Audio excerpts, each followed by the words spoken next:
Join me in learning 10 ways to break the blank page. Hi everybody, Creative Katie, Karen Burchill. Welcome to my studio. Today is a video that has been long in the planning stages. One of the questions that I get asked quite frequently is, how do you start? Where do I start an art journal page? People tell me, I want to create, I have all my supplies, I've watched all the videos, and I sit down and nothing. And I get it, because it happens to me too. I get in my head, I overthink everything, and that freezes up the creative process. There's a quote from Martin Luther King that says, "You don't have to see the entire staircase, just take the first step." And that's what this video is all about.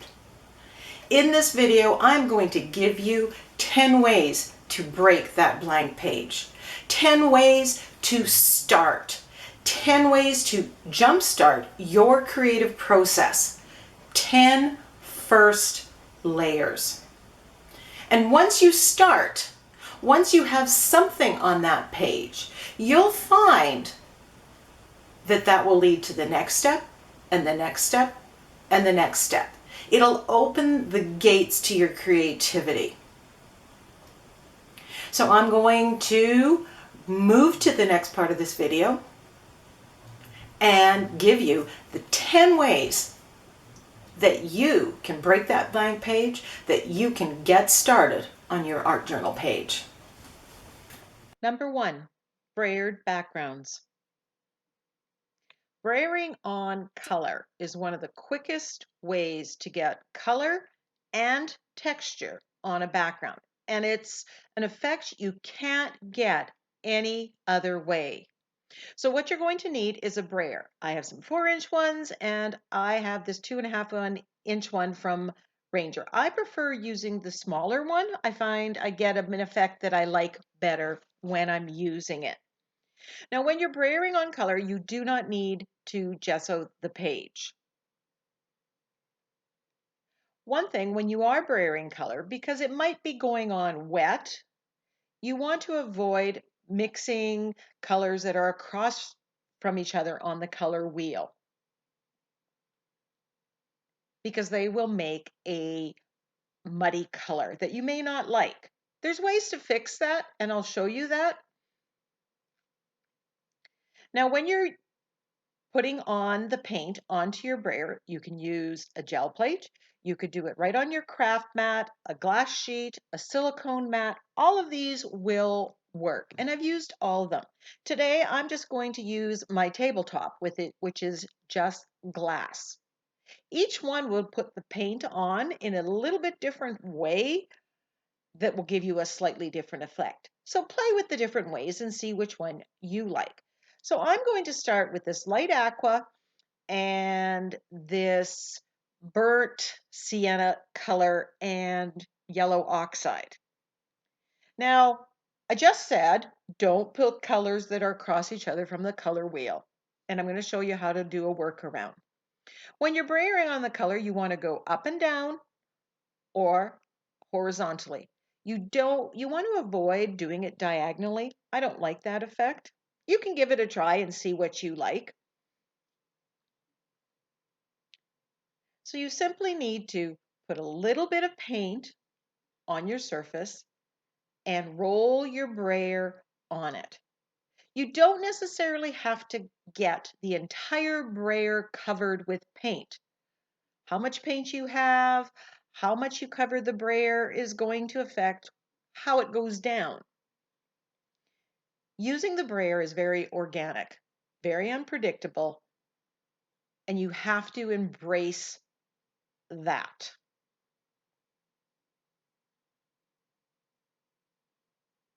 Now remember, this is simply the first layer. This is going to give us texture that will be there regardless of what comes next. It's also giving us color. So when I go to the next step, I know which colors that I'm going to use.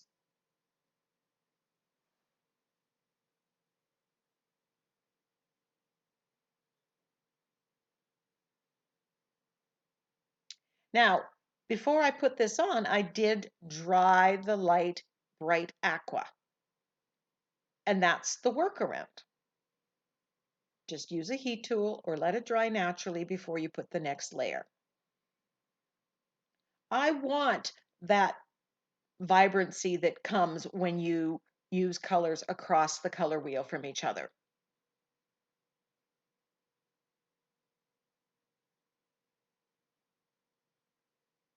Here I'm adding the yellow oxide, and I can go back and add more layers of the same colors as I go.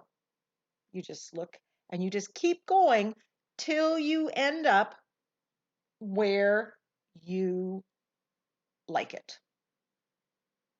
It's a great way to learn about colors and just have fun. I'm not thinking right now where I'm going with this page. The colors that are in here may lead me to pick a certain focal image.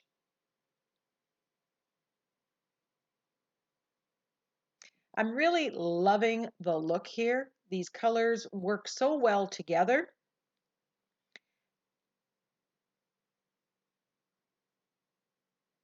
So now I'm going to mix colors that are next to each other on the color wheel, purples and blues. And I'm brayering. I've sped this up because you don't need to see me doing it. I'm putting on the purple, and then I'm adding some of the blue.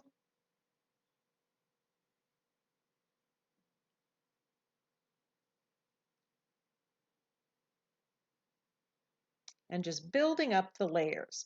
Now, if it gets too dark, you can add white, and this will knock back something that you don't like, splotches, a muddy color that came up because it was wet. This you can push it back, and then you can add more color and decide, hey, I want to showcase a little bit more of this color.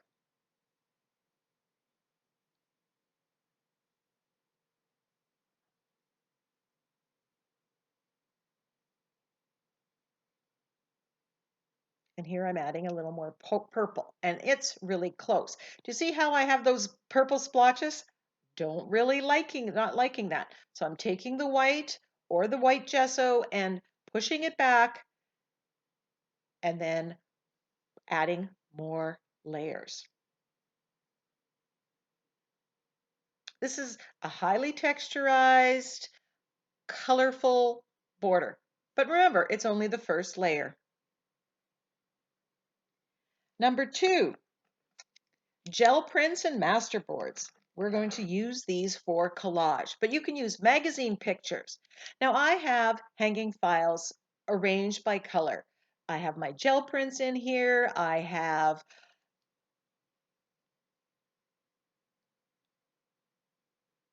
coffee filters that are colored. I have pages that I have put leftover paint.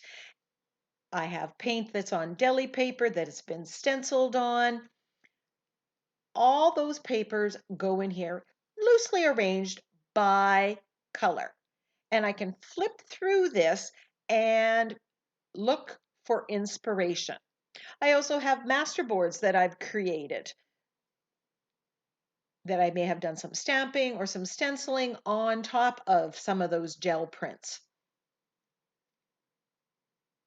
I'm going to show you 2 ways that I use these papers on our journal page. In fact, I think this would be the number 1 way or the most common way that I use.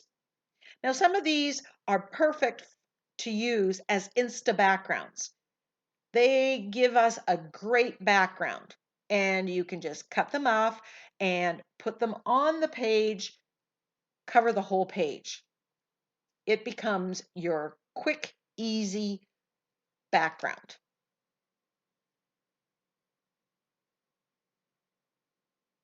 And both of these, I think, would make great backgrounds. I'm inspired by them. I've gotten some ideas already just from looking at this page. This one's very oriental. And if you do get ideas, take a second and jot them down on the side. Now, typically I glue things down with one of two things: gel medium, matte finish, which is what I'm using here, and then I push using the brayer to make good adhesion, or fluid matte medium. If the page is thicker, I tend to go with the gel medium. If it's thin or little, I might use, or napkins, which I'll do later, I use the fluid. Now I'm checking to make sure that all the edges are down, and I'm giving it a quick coat of gel medium using, basically what's left over in my brush. This seals it, makes it a non-porous surface, and away you go. You can use Mod Podge. You can use whatever adhesive you want. Now I showed you my hanging file that have the fuller sheets, and then I have these little plastic pouches that have smaller pieces. Once I've used up parts of the sheet, it goes into here. These are great for small pages, for creating master boards. What I do is I typically pull out pages, bits and pieces that work together. Many of these have a little bit of teal in them, so there's some connection.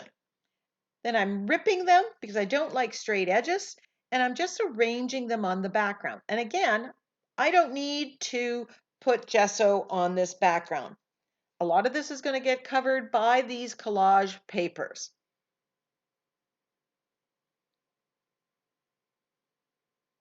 When I'm using collage papers in this way, I like grabbing papers that are different weights. Some that are on deli paper, some that are on um, phone book type paper, some that are on copy paper, mixed media paper. That all adds texture to your background. And you see how I'm layering them one on top of the other? That also gives you texture. From this, I'm going to pick out colors. I might use the magenta or the light aqua or the teal in future layers. It's going to direct my color choices. That decision has already been made. Patterns that I have on these collage papers will also determine where and what I'm going to do with future layers. I'm just playing with this, playing with shapes, playing with layers. Sometimes I leave white space like I'm doing here. Sometimes I cover the entire sheet with these collage papers. There is no right and wrong. Now I'm really liking the horizontal lines that are going on here. And once again, I'm using gel medium to glue it down.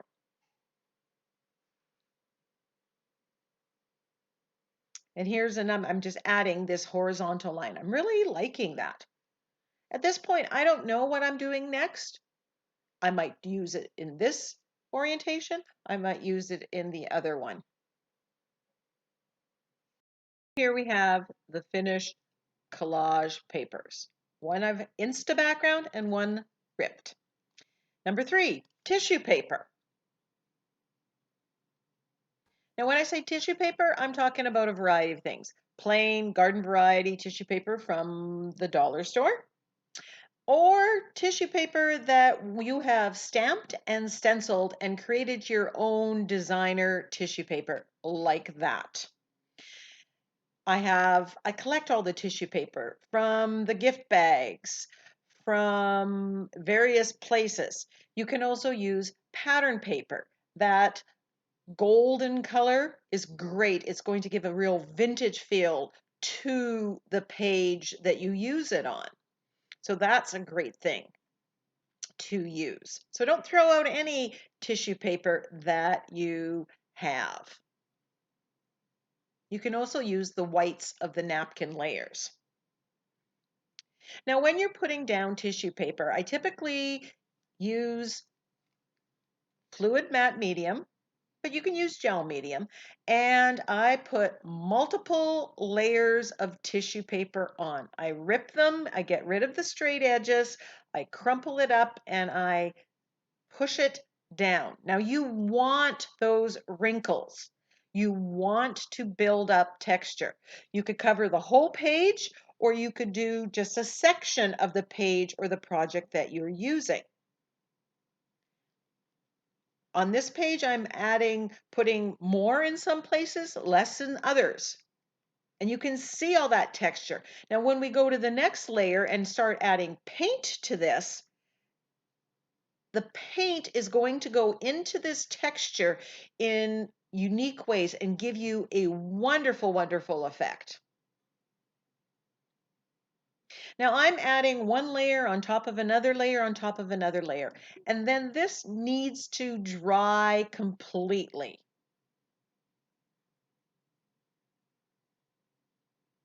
So here I have some tissue paper that I've done some stenciling on using a variety of stencils in with brown paint. You could use whatever color paint you want when you create your own designer tissue papers. Here I was attempting to use the brown. I wanted kind of that vintagey feel instead of black. You could use black, brown, dark, navy. You can even use colors and give it a try. Remember, the key with the first layers is you don't want to be overthinking it. Get it done. Once it's dry, just cut off the excess.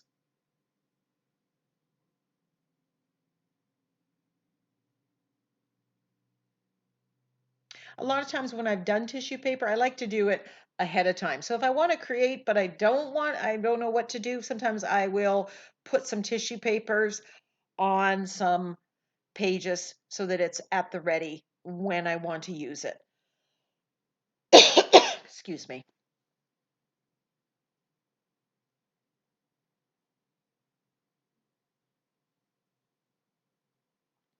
Now I've gone over the holes of this, so I'm just going to use the hole punch and repunch those holes. No worries. So here I've got pattern. It's kind of leads you maybe towards a vintage theme. Whereas this one is just highly texturized. And here are the 2 pages using tissue paper. Number 4, napkins. This is closely related to using tissue paper, but it's different because you can use the focal images, you can use the colors, or a combination thereof. And it also adds that texture that you get from tissue paper. So when you do napkins, you need to peel off the extra plies of napkin. And you can use those just like we did with tissue paper. Just layer it up. Now, if I want a certain part of the napkin, I'm going to water cut it with a fine line brush and a little bit of water. I just go around what I want. I typically get rid of any excess white, even though a napkin will go more translucent than tissue paper. Once you've cut it out, you can play with the orientation. Decide where do you want to put these, what will be focal images.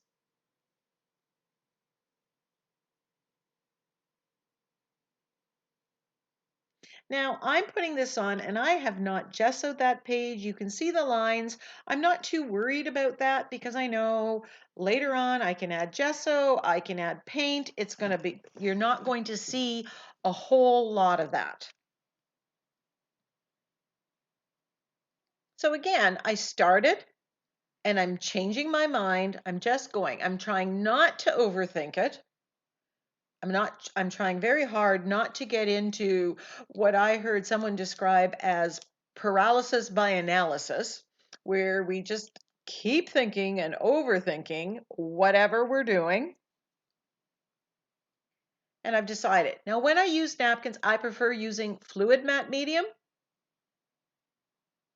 but you can use gel medium. Again, I love the matte finish because I don't want the shine at this stage.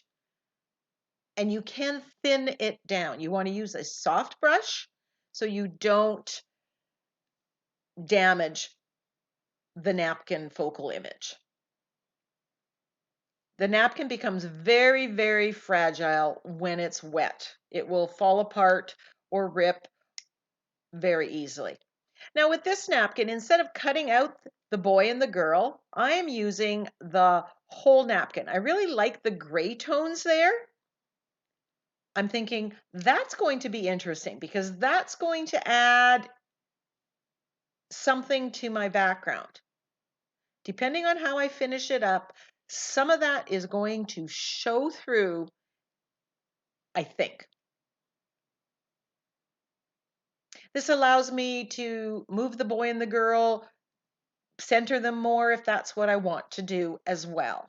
And I just piece the other side because I know it's not going to matter too much. I just want that gray tone on the back.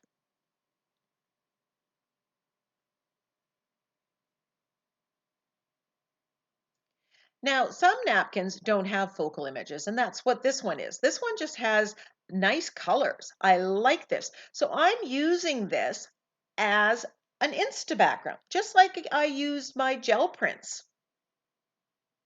I'm going to put this down, and that is going to be my first layer of color. It's giving me pattern that I might use stencils that look similar to this. It's giving me colors. So two choices have been already hinted at.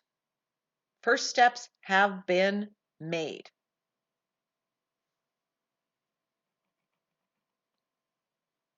And there are the 3 pages using napkins in different ways. Now this next one is number 5, and I call this block and blend. Now here you want to be sure not to mix colors that are across from each other on the color wheel. You also would benefit by putting a coat of gesso. The paint will go on easier, it'll blend easier.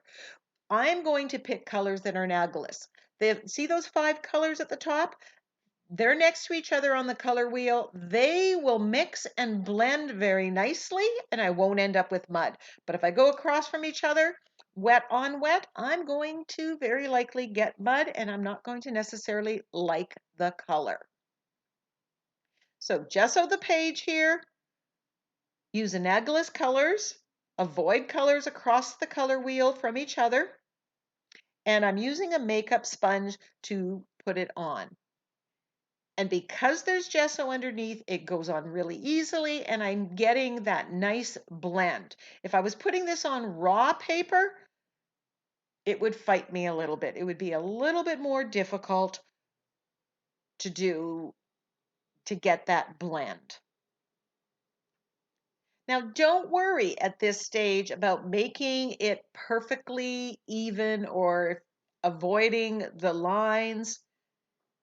This is the ugly stage. This is the first layer. You're going to be adding lots more on top of that, and you're not going to see the hard edges or anything else that you might not like.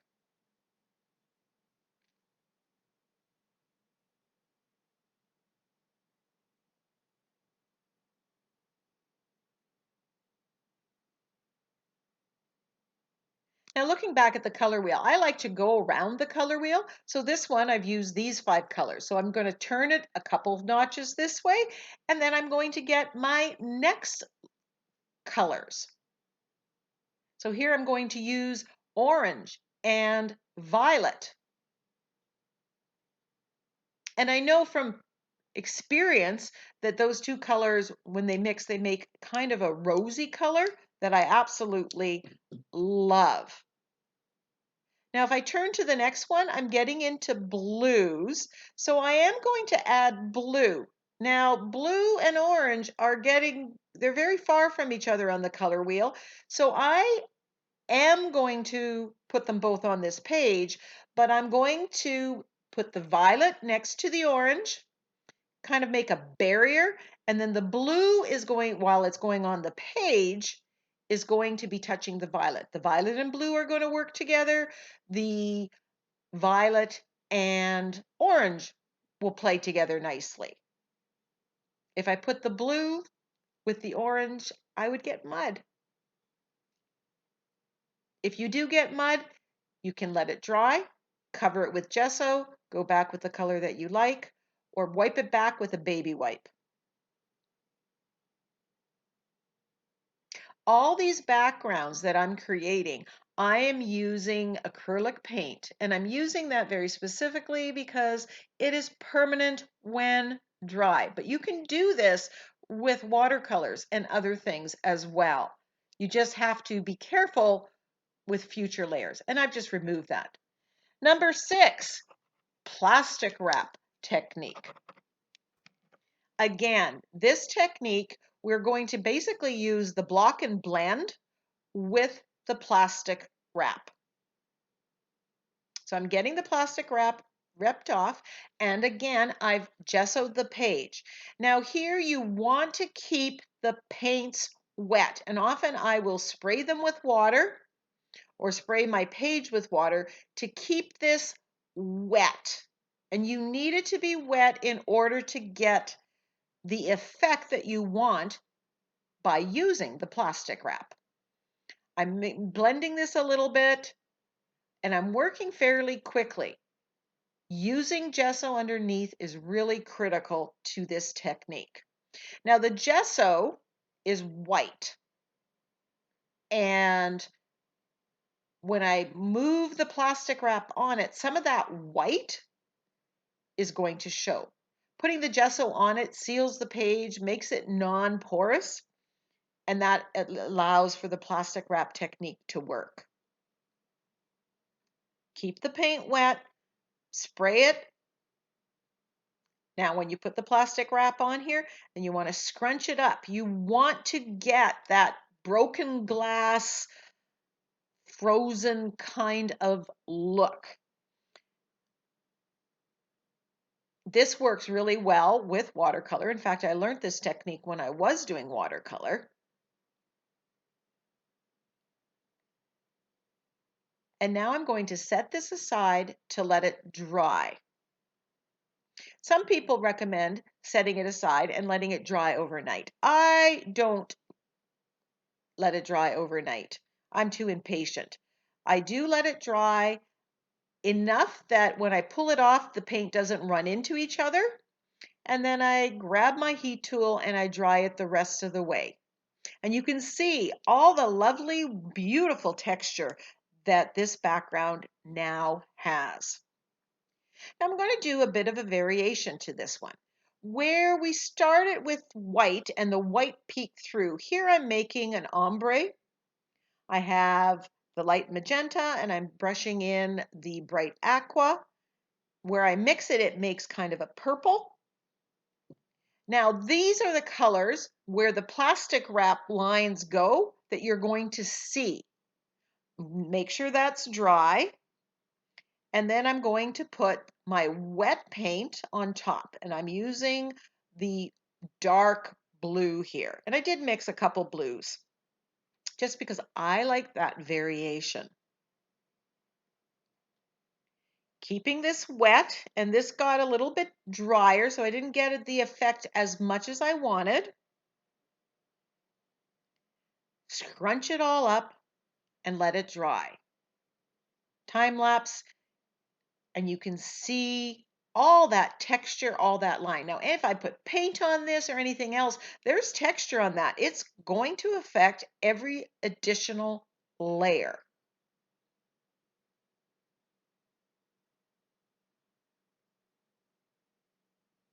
You can see where the pink's peeking through and the aqua, the middle color didn't peek through as much. So I know right now I'm probably going to put more of a focal point in the middle because I don't really like what's going on there. There's not much interest. Love the effect of this one. Again, this is one to do ahead of time and let it dry, and then you have the two backgrounds to work on. So number 7 is modeling paste. I love, love, love texture. modeling paste, texture paste. There's different brands of this. And I like putting modeling paste through my stencils. And when you put it as the first level layer, as I'm doing here, it affects how this will take paint and color as well. And whatever stencil I've used, I'm also setting the tone. I've got circles on here. And this reminds me, the way I put this on, kind of a galaxy, a starry night, under the sea. So it's already setting the tone for a theme just by selecting a stencil. Sometimes when I go to do this, I grab a stencil that I haven't used for a long time and I put it down. So this stencil is just all about the pattern, the texture that it's going to impart. This next stencil is more of a focal image.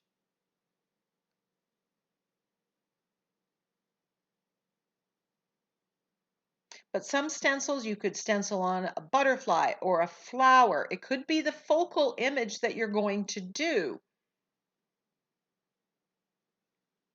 And because you're putting it in the first layers, typically it's going to become colored by what you add later.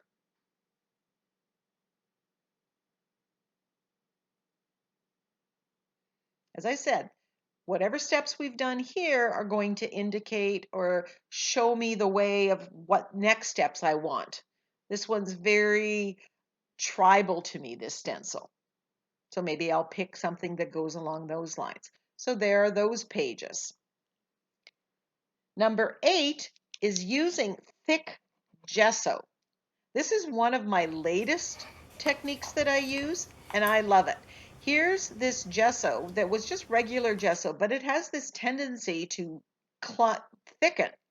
Now you can buy thick gessos, or you can mix gesso with modeling paste to make it.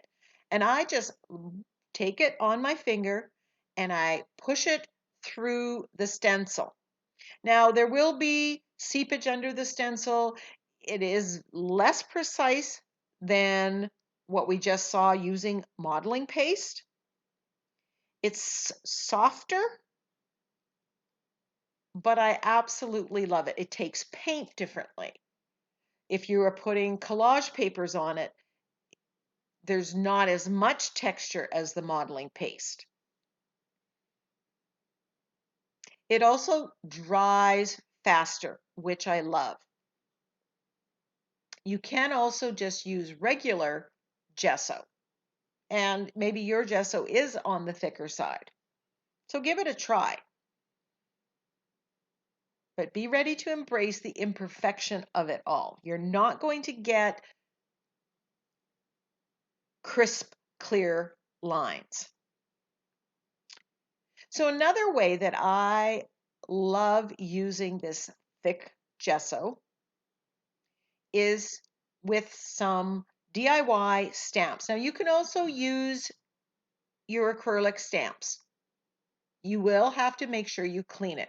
Now I spread the gesso out and I'm pushing, this is a sink liner, and I'm stamping into it, and it's making gorgeous, gorgeous texture. You can use sink liners, you can use your own, purchased stamps, you can use shelf liner. You just need to be sure to clean the gesso out of these stamps. I prefer using my DIY foam stamps like this one as opposed to my purchase stamps because I find that it really tends to clog up the acrylic stamps.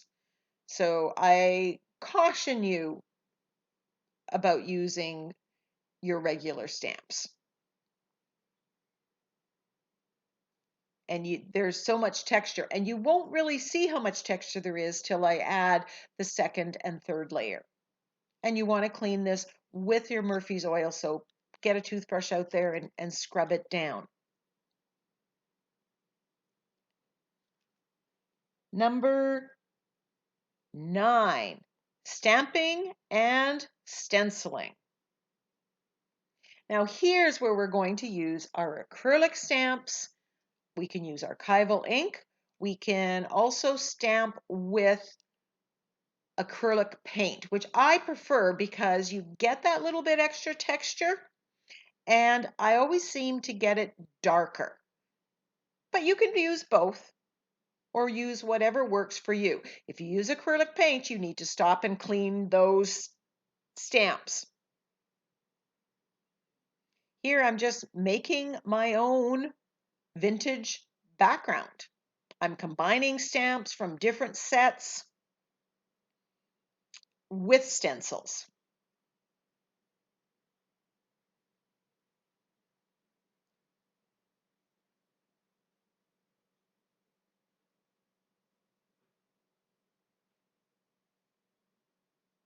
So here I'm using some vintage stamps, some vintage vibe feel stencils. So definitely this page is going to end up more vintagey. That might guide my color choices down the road.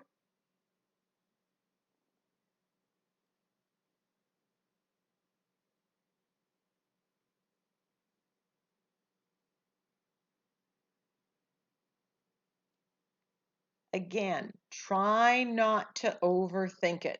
If you find yourself thinking and thinking and thinking and stop yourself and just get it down. You can always cover something with gesso later. Remember, this again is just the first layer.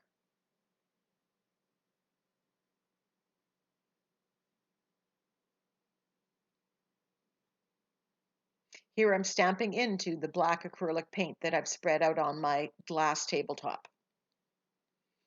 And here I'm using my Murphy's oil soap and I'm getting the acrylic paint out of my stamps. I don't have a problem using it. Some people don't want to use acrylic paint because they like using their stamps. They make cards and they want those crisp, clean lines. I'm not interested in that. I use my stamps within my mixed media. So I'm just giving you a couple more examples using stencils, using the makeup sponge to put on the paint, and I'm just mixing it. And notice, this is not very precise. I'm not being overly careful. The paint is going under, and that's what is going to give you so much interest on your page. You can use colors here as well. I tend to prefer the black for the first layer. Now, here I'm going to use some DIY stamps. This is another sink liner. And I'm pressing it in acrylic paint and I'm getting those wavy lines. I'm putting marks down on the page. When you're not thinking, you're likely to be more creative.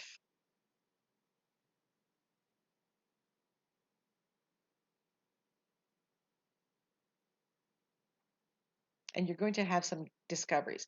These are DIY foam stamps that I created. This is just with child's foam that I cut in the swirl and I mounted them on these wooden blocks. And I like starting a page just by putting some marks down. I like the boldness of these foam stamps.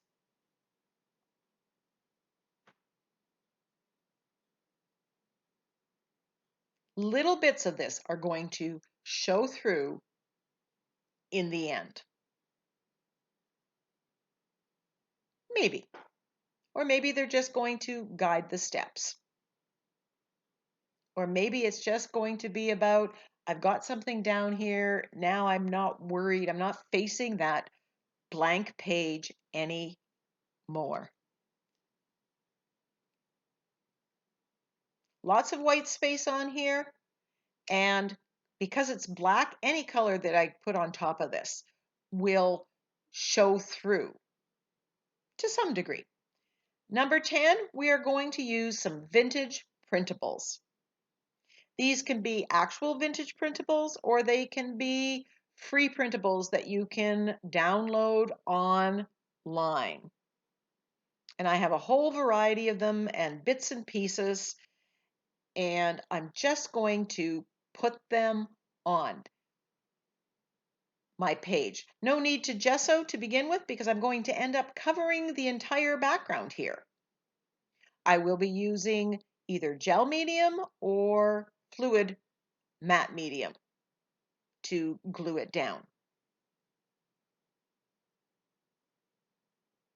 I like how when I use the matte gel or the fluid matte, it takes paint afterwards.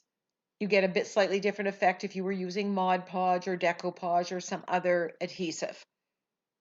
Not right or wrong, just different and preference. So I'm putting them down. I've got some florals, I've got numbers. And again, this will direct me. There's a daisy there. Maybe I'm going to put a daisy. Maybe I'm going to use the coral color. I'm going to bring that out. Maybe it's going to have a French motif.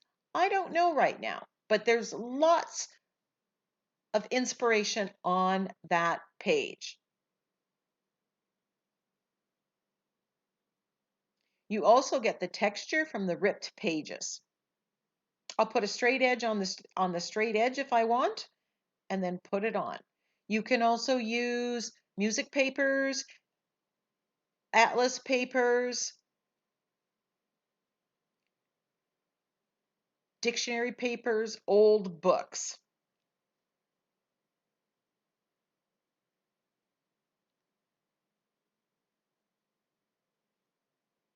And there I have a key. Maybe that will lead me to a quote about keys or locks.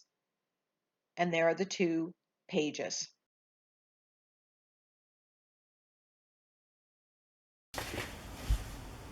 So here we have it. Over 20 pages started. And before you ask, yes, I will be finishing all of these. And they will be shown in upcoming videos. If you're not already a subscriber, please hit that subscribe button now. Follow me on Instagram. That way you won't miss these upcoming videos where you'll see me take the first layers and add second and thirds and as many layers as necessary to finish the page. Until then, get creative. Start some pages. Break those blank pages.